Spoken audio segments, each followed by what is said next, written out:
Palm Beach County Friday Night Football is brought to you by the Palm Beach County Sheriff's Office, the Miami Dolphins, Urban Youth Impact, and William Ward. Special thanks to Terrence Freeman, attorney at law, and Gator Leasing. And now, back to the game. Get ready to start the second quarter of action, and it is Atlantic High School right now on the move at their own 23-yard line. In case you're just joining us, Rick Black will fill in for Dan Oliver tonight at Palm Beach County Friday Night Football with the coach Bill Bolander. So glad that you're joining us. It's a beautiful Friday evening in Delray Beach. Atlantic once again trying to get their first score of the evening, down 3-0 against Palm Beach Lakes. It's the Eagles taking on the Rams. It's the Atlantic Eagles in the orange and green right now on the move. And coach, right now we have a 2nd and 19. Jones makes the handoff, and this is going nowhere. Read by the Palm Beach Lakes, and there's that big guy in the middle, number 40, Jeremy Lewis. He just stuffs the running back. That is not where I would run the football. He is a load. I'll tell you what, he's got great feet, and he is a monster. 3rd down and 21 right now. Chevis Jones drops back to pass. He's got to get a bundle, and he's not going to get it with that kind of pass. The pass to Briante Allen, a little behind him, setting up a 4th down right now in 20-21 situation, and it'll be interesting to see what Atlantic does. They may be out of field goal range, so they could be going for it right now on 4th and 21. Yeah, and the throws I've seen the Atlantic quarterback make over the middle of the field have all been behind receivers, which means he's thrown a little bit across his body. Maybe he can get that straightened out. 4 receivers right now, just the one back. It's Jones dropping back to pass. He's going to go short, hoping for more. Number 6, Thomas Hankerson, gets his first touch of the game. He gains about 10 yards. He's going to be well short of the first down, so Palm Beach Lakes will take over on downs at their own 20-yard line. Yeah, they tried to get their good running back in a position where he could make some offensive moves in the secondary. They really didn't expect to get anything more than they got. But, you know, every drive we've seen, Rick is bogged down because of a fumble or a sack. I think there's been about, 5 sacks already in this game?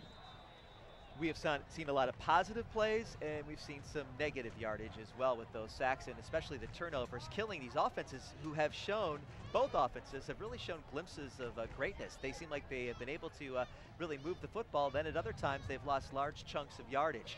All right, it is Palm Beach Lakes with the football, 1st down and 10. And that running back is just stuffed at the line of scrimmage. Good tackling right there by Atlantic. Talking to Coach Andre Thaddeus, he was saying he could have 4 starters in his defensive backfield that could be playing Division I football.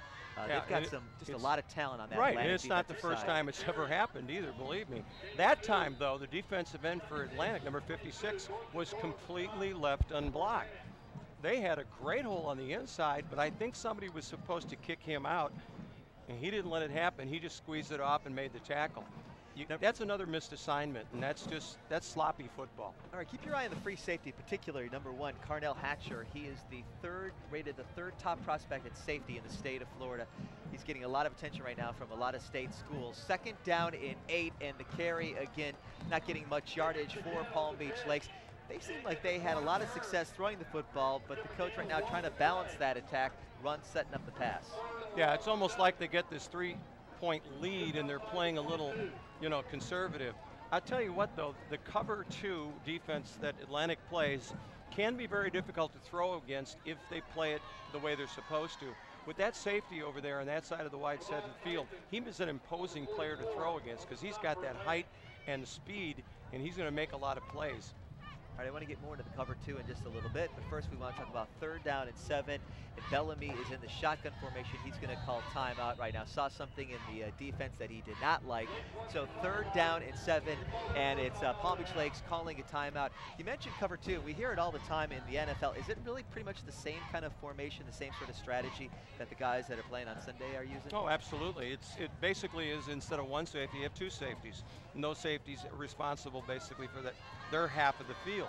Now what happened on that play is Atlantic came out in 4 wideouts, 2 on each side, and Lakes jumped into a man coverage. And that's why the timeout happened, because they expected them to be in cover 2. And I'm sure they had a play called for cover 2. The thing about cover two at the high school level is if you teach it well and spend a lot of time on it, you can be good at it, but it takes a lot of coaching. All right, let's go, Coach, quickly to Joel Lewis on the sidelines. Joel? Thank you very much, gentlemen. Just spoke with Coach Sanso a little earlier in the game today. Very diverse background, actually born and raised in Madrid, Spain. How does he wind up playing football? Well, his mother was from Cleveland, and she broke him up, lightened him up, turned him onto the game, and now he came here. He's coached at St. Peter's College in New Jersey, Division I AA school, now in his 5th year with Palm Beach Lakes. Back to you guys. Okay, Joel, thanks a lot. 3rd down and 7 right now for Alonzo Bellamy. He's in the shotgun. He's trying to get that 1st down. The pass is picked off by Atlantic. And right now, Atlantic down the right sidelines. This could go all the way for the score. An interception returned for touchdown. Jaron Hosley with the touchdown, the interception, putting Atlantic on the scoreboard. They are up 6-3. At one time, Coach, that play was open with the receiver, but the quarterback, Bellamy, just overthrew it. Yeah, and he threw a floater.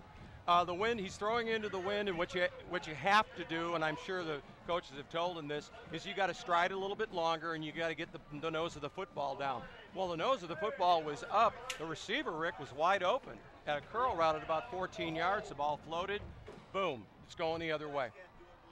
Jaron Hosley, one of those 4 players that Coach Andre Thaddeus was talking about that could play Division I football, and Jaron, just a junior, 5'10", 170 pounds, makes a great play right there, and it's Atlantic going for the extra point. They're up 6-3, 9:36 left in the 2nd quarter. The extra point is blocked, so that's what the score will stay, 6-3 right now, Atlantic in the lead. But once again, Jaron, he's the punt returner, he's the kick returner. This kid is the playmaker, and he certainly made a play right there. Absolutely, and on the replay, if you were watching, he does a nice little skip step down the sideline to get himself in the end zone.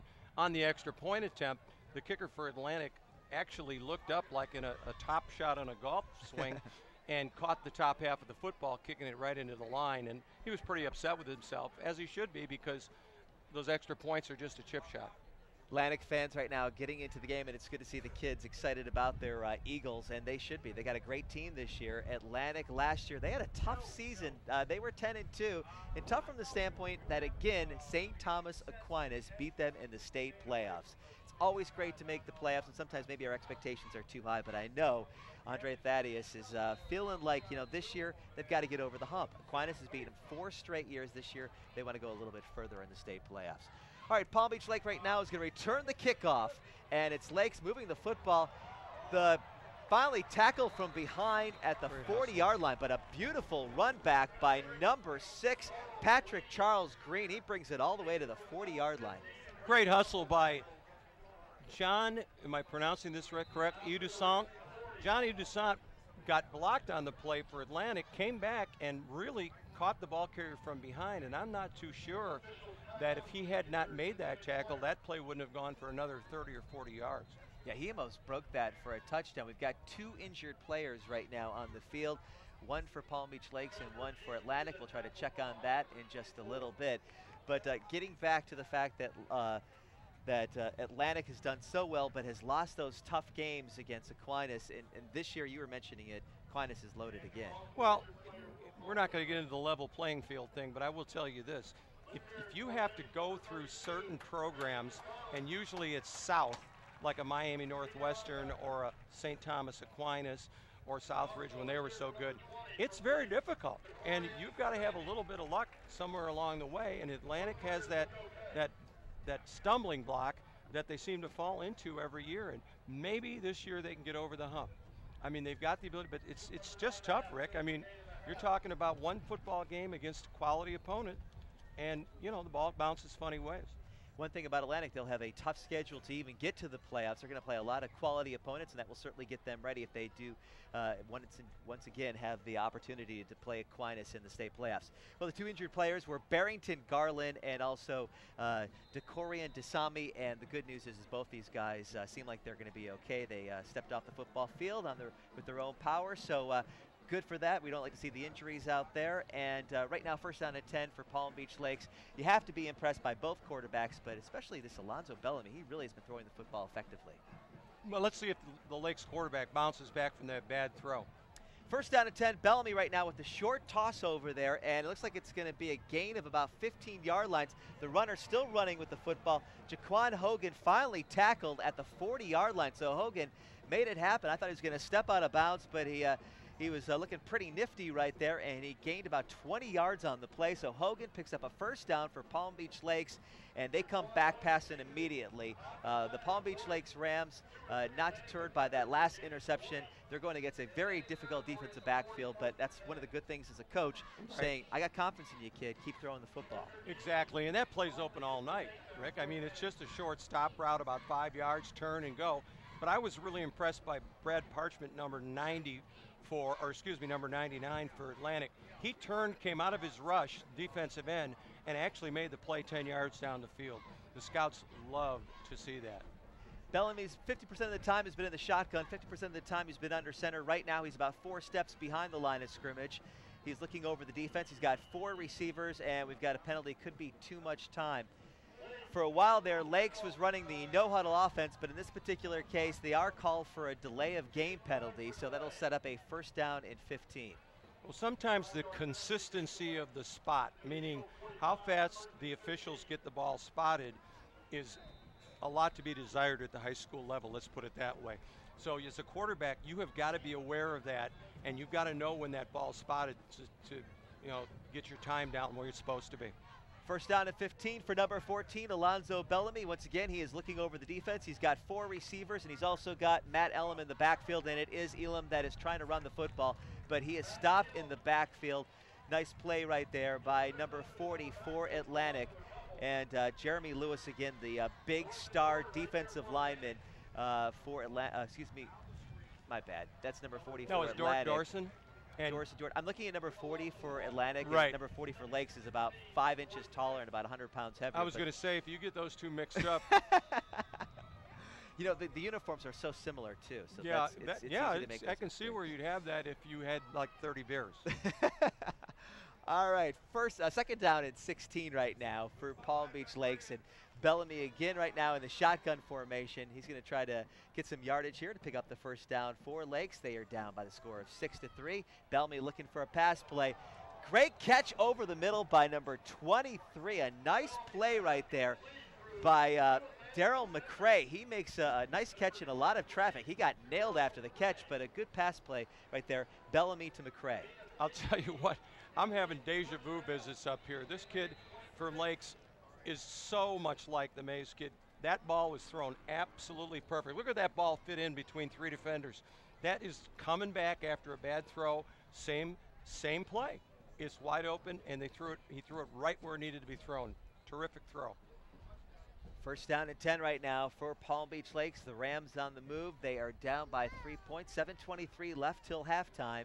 Matt Elam is in the backfield, and again it's Bellamy. He's looking to pass. This time the pass is complete over there to the left. Nice grab by number 4, Dontavius Johnson. So a gain of about 5. Another player that might look familiar is Matt Elam. His brother Abe Elam played at Cardinal Newman, was an all-state performer at Cardinal Newman, went to Notre Dame, finished up at Kent State. In fact, last year he played for the Dallas Cowboys. He was backing up Roy Williams as a safety for the Cowboys.